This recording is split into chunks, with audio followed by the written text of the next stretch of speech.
My guest tonight has been fondly described as the love child of Scooby-Doo and Margaret Thatcher. He's also the Conservative MP for Henley, the editor of The Spectator and one-time presenter of Have I Got News For You. Ladies and gentlemen, will you please welcome Boris Johnson?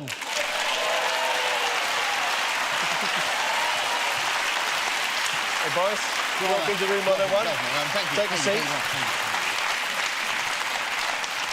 So, Boris, the first thing I must ask you, the quote about the love child of Scooby-Doo and Margaret Thatcher, is that a description you approve of? It's not accurate, but... it's not accurate, no. I mean, I wasn't suggesting that Margaret Thatcher had sex with cartoon dogs and produced you. I mean, no, well, I think we should, should nail that on the, before we go any further. Yeah. OK, let's have a look at your first choice, if I can elegantly put it there.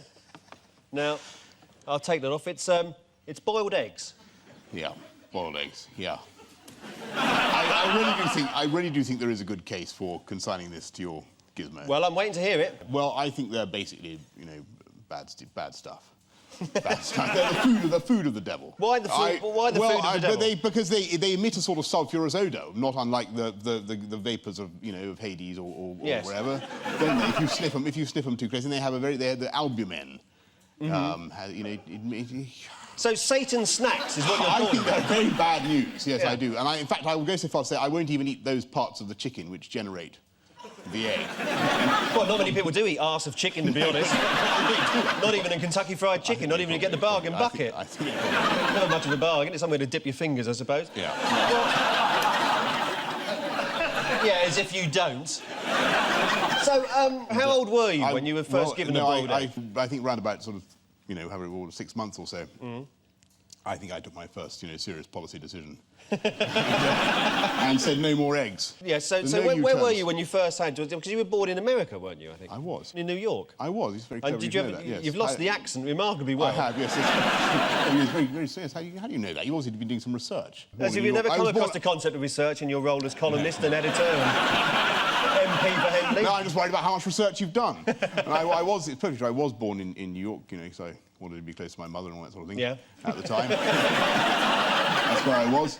And, and eggs, they had eggs in New York too, and broadly speaking, I did conceive this violent dislike of them. But I want to see how you are with other egg dishes. Scrambled eggs? Yeah. No problem? No, not much, no. No, all right. Not much? You're suspicious, Boris, as if somehow I've got some story about you and scrambled eggs you don't want to come out. Here's a picture of you in Central Park at the age of 7. What are you doing to that omelette? No, I'm all right with omelettes. Are you all right with omelettes? Yeah, I can imagine omelettes all right. Yeah. What about those pies you get that have eggs in the middle of them? No. You mean Scotch eggs? Yes. Scotch eggs, no. OK, well, no. Let's see. Shall I break this egg open, then? What's in that egg? Is it what do you think's in there?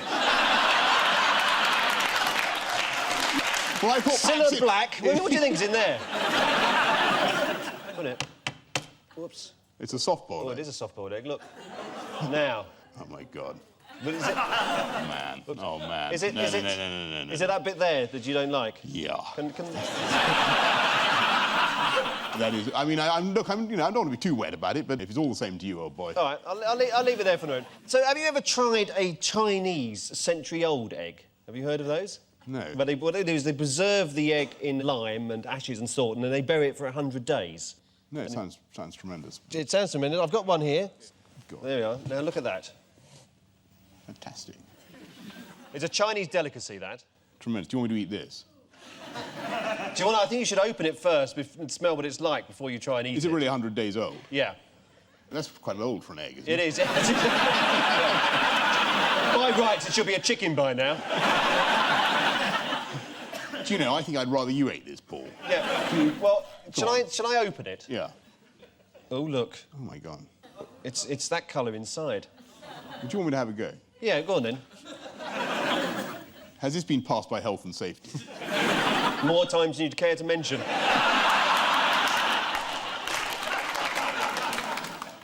This is sort of machismo thing, isn't it? Yeah, well, I don't know. This is my ultimate horror, and you're going to make me eat it. Well, I don't know. I'm not really putting any pressure on you. I think there's a hidden desire in you. Don't eat it. No, don't eat it. He said don't eat it. Is that right? Well, I was just about to. Well, I want you to know that I was just about to. Yeah. Well, I think as it's your first choice, I think boiled eggs should go into room 101. In they go.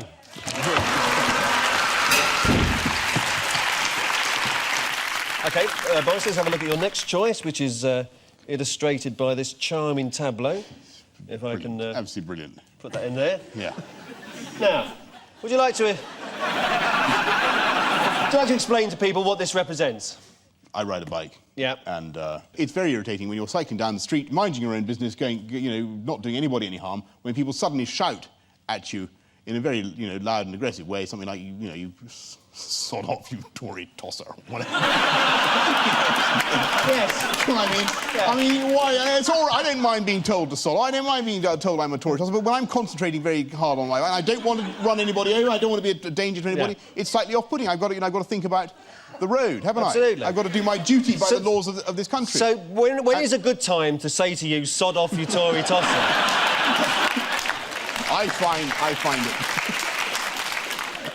find that people aren't shy of saying it. You know, when I'm a pedestrian, and I don't mind if they say it when I'm a pedestrian. They do say, I don't hold it against them, by the way. It's their democratic right. That's what I'm there for. Well, there's a focus of abuse. I should say, for the sake of accuracy, that they don't always say that. They do often say other things. Such as? Well, you know, mildly sort of, you know, like hello or something like that. Hello, you Tory tosser. If between now and the election I can soak up a tiny fraction of the abuse, the wrongful abuse that is directed at the Tory party, and channel some of that bad karma towards myself, towards myself, that would be a good thing. And I think particularly of a woman who overtook me. She was also on a bicycle. Yeah. And I was... It'd be a bit sad if she was walking, wouldn't it? She was going in a fair lick. Yeah. Paying no particular attention to safety, I thought. I was minding my own business. I was going very, very slowly, hugging the curb, being absolutely no danger to anybody. Yeah. And she shouted at me, "Get off your phone," because I was actually talking. I thought you were on your bike. No, I wasn't. You've got a bike that's also a phone? Yeah. I was on my phone at the time. Yeah. And she said it's against the law to talk on your mobile. And I pointed out to her that it actually wasn't against the law. And we had a brief altercation. And I knew the law. And I pointed out to her that, or if I didn't, I jolly well should have pointed out to her. That did occur to me later, to be totally honest. That, you know, there are many cyclists who only have one arm. Yes. Was she seriously saying? Was she seriously trying to tell me that I could not use my mobile phone when I might equally well have not had an arm at all? Yeah. So that would have been a very good point to put to her had I thought of it in time. Yeah. I do want to say, you know, by way of a kind of, you know, to show that I can learn. Yeah. Huh? Yeah? Yeah. I did think about what she said. You know, about what a tosser I was, and that sort of thing. Yeah. And I think, in retrospect, and I've now got one of those things that you can fit into your ear. A brain? We've got a picture of you on your bike. Let's have a look. There we are. Yeah, right. It's... This was I would say, my second bike there. I'm now on my fifth. Because they were constantly being stolen. Actually, one of them was I was stolen from within the precincts of the Palace of Westminster, under the eyes of assorted CCTV cameras and various members of the Metropolitan Police. Yeah. And one time they stole my seat. If that isn't an indictment of the callous criminal behaviour that you see in the Palace of Westminster. In the Palace of Westminster. No, well, I don't say that it was taken by a Labour MP. Although I don't altogether exclude it. Oh, I can't put this in. I can't get rid of this because it's all about free speech in the end, isn't it? People must have the right to shout out tosser. Yes, I think that's true. Yes, yes. Yes, I do. Yeah, I agree with you. Yes, yeah. Yes. Is there anybody you'd like to shout out tosser to in the street? Yes, actually, Tony Blair once went past me in his limo and grinned at me. That must have hurt. I debated myself what kind. You did what? I wondered what to say to him. But by the time I'd finished wondering, he'd gone. Yes. Seems to be a recurring theme in your walking down the street escapades. Yeah. Well, it can't go in, I'm afid. So, boys, I'm going to hand this to you. You can. Oh, well, thank you. But you can take this. You can keep this. Can I have it? You can have that. Yeah. So I'm sorry, that's not going into room 101. Thank you. Thank you. Boris, we're coming to your last choice here. Would you like to explain to people what this represents?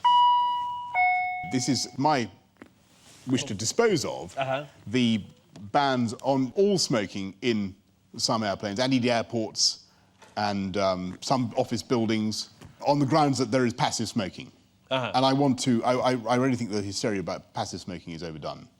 And I think that particularly on airplanes, the total ban... I'm not in favour of people smoking throughout. I think there should be... I don't mind, there's a little fug-filled thing at the back where they can all smoke. Yeah. Because I think that is... It's the absence of a smoking zone that is leading to the rise in plane rage. What's it called? Air rage. Air rage, yeah. And drunkenness and all the rest of it. So do you think on a plane people should be encouraged to smoke outside? Or stick their heads out of the window? Yeah. No, obviously not. But I do think because I think the data about passive smoking is misunderstood. But I would have thought that you're probably better off not inhaling other people's cigarette smoke, aren't Yes, you? but it's very difficult to inhale enough cigarette smoke, enough of other people's cigarette smoke to give yourself a serious risk of contracting a cancer. Let me tell you that if you barbecue frankfurters over a charcoal grilled charcoal grill. Yeah. As you might do. Or barbecue. Barbecue is barbecue, the word, that's the word I want. Yeah. There are two basic carcinogens in tobacco smoke. They're called polyaromatic hydrocarbons and benzopyrene. And if you spend half an hour grilling frankfurters over, as I say, a charcoal, you will inhale so much polyaromatic hydrocarbons and benzopyrenes that you would have to smoke passively, continuously, for 10 hours a day for between 2 weeks and 2 months in order to ingest a similar quantity of the things I said. Of yes. and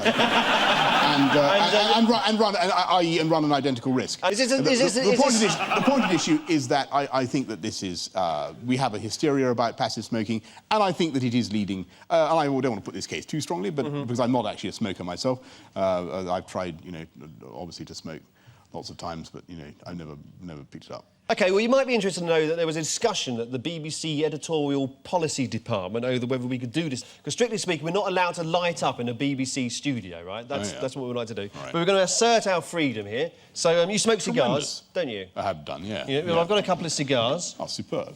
So, there we are. Would you like to grab one of those? Now, this is the paraphernalia that you're talking about. That's first of all, is your cigar.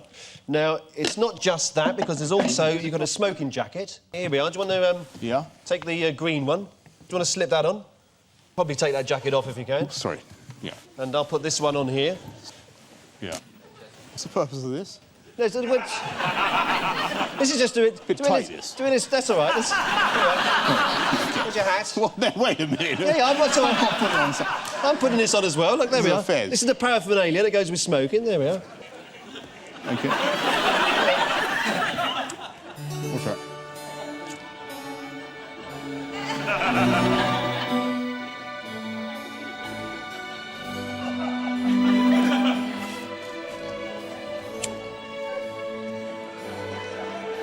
Tremendous. We haven't broken some health and safety rule. I sincerely hope so.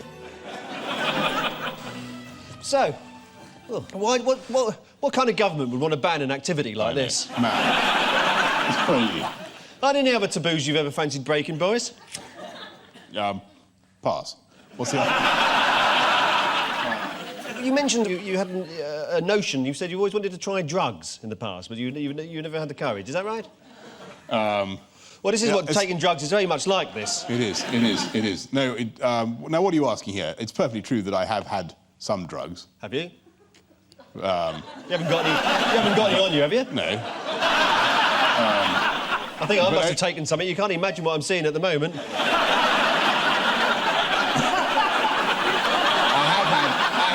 I want to be absolutely clear. But just for the avoidance of doubt, I've never had anything harder or stronger, or whatever the word is, than cannabis. Oh. But I have had. I think it would be very hard pushed to find an MP who would admit not to have had it. Really? Well, I mean, ask them. Have you asked them? Get all 659. March them through. I'd be amazed. It's funny you say that, because one of the last sort of under-parliamentary debates that they were having, and it was sort of like, go into whichever lobby you think for the eyes and the nose. I don't disapprove of cannabis. I disapprove of it, and I probably only had it a couple of times, but it'd be pathetic for me to deny that I've had it. But I was going to say... Not only would it be pathetic, it would be wrong. Yeah. Looking at you, Boris, I could never have dreamed you'd had cannabis.